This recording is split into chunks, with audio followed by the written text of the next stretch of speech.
আসসালামু আলাইকুম প্রিয় দর্শক। আজকে পুডিং তৈরি করব। যেভাবে পুডিং তৈরি করলে পুডিং ভেঙে যাবে না, অনেক মসৃণ হবে আর মোল্ড আউট করার সময় ভেঙে যাবে না, সেই রেসিপি টিপস সহ আজকে শেয়ার করব। অনেক মজার খেতে। পুডিং সবাই বানাতে পারে, কিন্তু যেভাবে বানালে অনেক সুন্দর হবে, মসৃণ হবে আর খেতেও অনেক মজার, সেই রেসিপিটি আজকে শেয়ার করছি।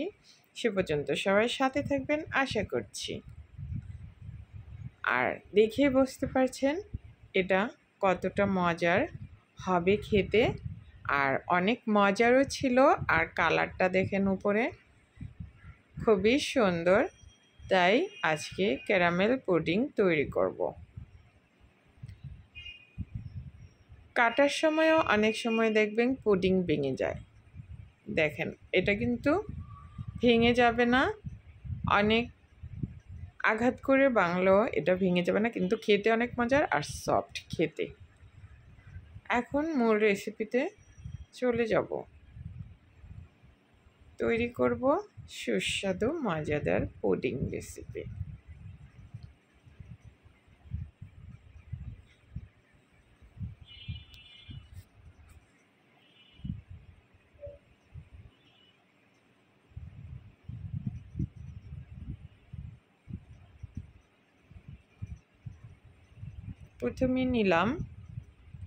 প্রথমে দুধ জাল করছি। এখানে আমি 1.5 কেজি দুধ নিয়েছি। 1.5 কেজি দুধ জাল করে 1 কেজি করে নেব, অর্থাৎ আমার 2 কাপ হবে। আর আমি এখানে সাথে 1/4 কাপ পাউডার মিল্ক মিলিয়ে নিলাম। এতে করে দুধটা আমার তাড়াতাড়ি ঘন হয়ে যাবে। অবশ্যই ঘন দুধ নিতে হবে পুডিং তৈরি করার জন্য। আপনি 1 কাপ দুধ দিয়েও বেশি ডিম দিয়ে পুডিং তৈরি করতে পারবেন। আপনি কম জাল করে দুধ দিয়েও পুডিং তৈরি করতে পারবেন, সেক্ষেত্রে স্বাদটা অতটা হবে না। আর যদি ঘন করে নেন, দুধ পাউডার মিল্ক সাথে অ্যাড করেন, সেটা খেতে অনেক মজার হবে। আর চাইলে গুঁড়া দুধ দিয়েও বানাতে পারবেন। 2 কাপ পানির মধ্যে 2 কাপ কুসুম গরম পানির মধ্যে 1.5 কাপ গুঁড়া দুধ মিলিয়ে নিতে পারবেন। কিন্তু আমি লিকুইড মিল্কটাও নিয়েছি আর পাউডার মিল্ক অল্প ব্যবহারও করেছি, আবার ঘন করে নিয়েছি। এই যে দেখেন, এখন আমার দুধটা কিন্তু ঘন হয়ে গেছে। দেখেন দুধটা কোন পর্যন্ত ছিল, আর আমি জাল করে এই যে কমিয়ে নিয়েছি। এখন দুধটাকে আমি ঠান্ডা হতে দিব নামিয়ে রেখে। পাউডার মিল্ক দিয়ে যদি পুডিংটা তৈরি করেন তাহলে কিন্তু বেশি সময় লাগবে না, দুধ দাঁড়িয়ে থেকে জালও করতে হবে না। খুবই কম সময়তে পুডিং তৈরি করে ফেলতে পারবেন, ঝামেলাবিহীন। এখন দুধটা নামিয়ে নিচ্ছি। পাউডার মিল্ক দিয়ে তৈরি করলে মজাও বেশি হয়, তাই আমি এখানে একটু পাউডার মিল্ক ব্যবহার করেছি। 5টা ডিম নিয়েছি, চাইলে 6টা ডিম নিতে পারবেন। ডিম যত বেশি দিবেন পুডিং ততই স্মুথ হবে, ভেঙে যাবে না আর খেতে অনেক মজার হবে। এখানে চিনি দিলাম 1/2 কাপ। 5টা ডিমের জন্য চিনি দিলাম 1/2 কাপ, আর লবণ দিলাম 1/2 চা চামচের একটু কম, ভ্যানিলা এসেন্স 2 চা চামচ। এতে করে ডিমের গন্ধ করবে না। দিয়ে এখন মিশিয়ে নিচ্ছি ডিমটাকে।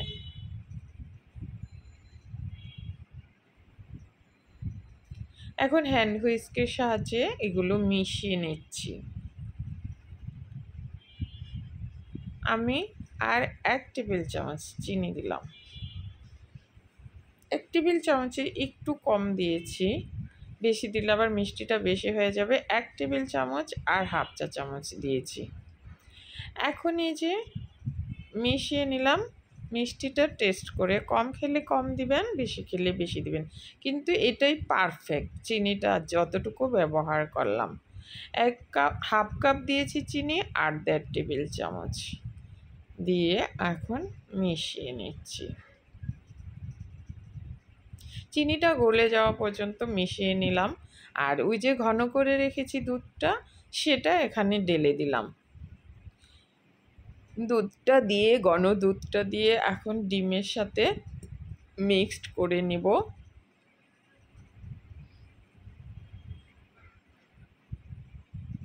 এক সাইডে রেখে দিলাম মিক্সড করে। এখন এখানে আমি ক্যারামেল তৈরি করব।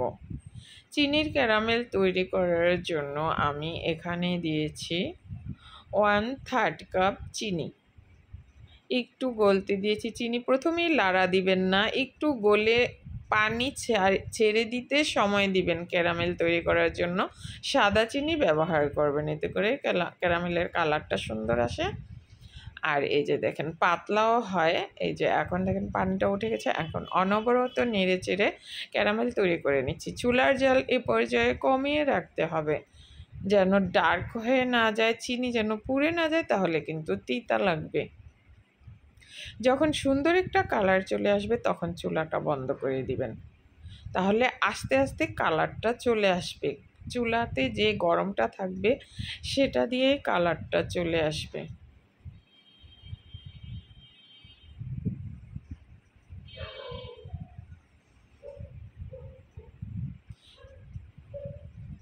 এখন দেখেন এই যে কালারটা চলে আসছে। এখন আমি চুলাটা বন্ধ করে দিয়েছি। এখন চুলা গরম থাকবে, এই গরমটাতেই কালারটা চলে আসবে। কালারটা চলে এসছে। এখন আমি মোল্ডে ক্যারামেলটা ঢেলে নিচ্ছি এবং ছড়িয়ে দিব। ক্যারামেলটা স্টিট করে নেব। সাথে সাথে কিন্তু গরম থাকতে থাকতে এটা মিক্সড করতে হবে। এখন এই যে মোল্ডে ক্যারামেলটা বসিয়ে নিয়েছি, এখন দুধের মিশ্রণটা এখানে ঢেলে দিলাম।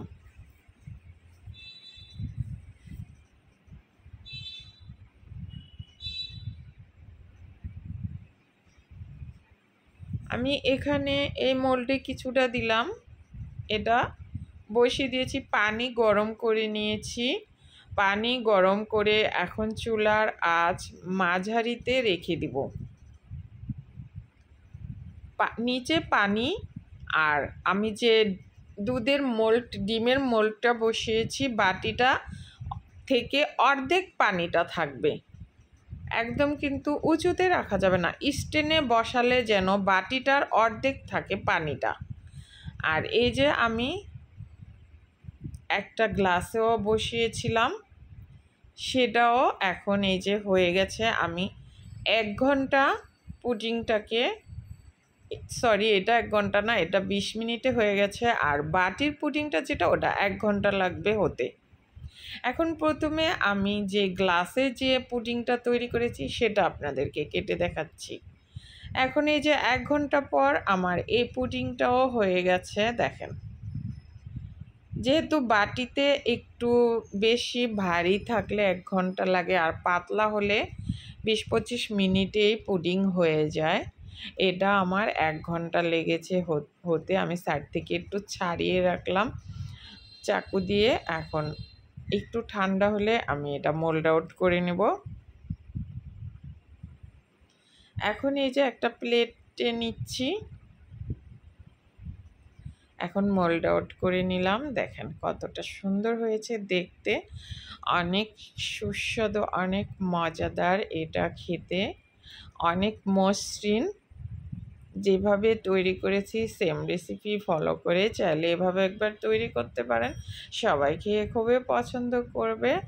একদম ঝামেলাবিহীন, কম সময়তে তৈরি হয়ে যায়। খুবই কম উপকরণ লাগে, মাত্র 3টা উপকরণ দিয়ে এই পুডিং তৈরি করেছি। খেয়ে সবাই খুবই বলবে অনেক মজা হয়েছে। দেখেন কতটা সুন্দর হয়েছে, কতটা মসৃণ হয়েছে। বেশি করে ডিম দিবেন, 6টা-7টা ডিম দিবেন, দেখবেন এগুলো ভেঙে যাবে না। মোল্ড আউট করার সময় ভেঙে যাওয়ার চান্স থাকে না, আর খেতেও খুবই ভালো লাগে। দেখেন অনেক মজা। চাইলে এভাবে তৈরি করতে পারেন। সবাই ভালো থাকবেন, সুস্থ থাকবেন। আর সহজ পদ্ধতিতে করে দেখিয়েছি, চাইলে ট্রাই করতে পারেন। এখন আমি বিদায় নিচ্ছি। আল্লাহ হাফেজ।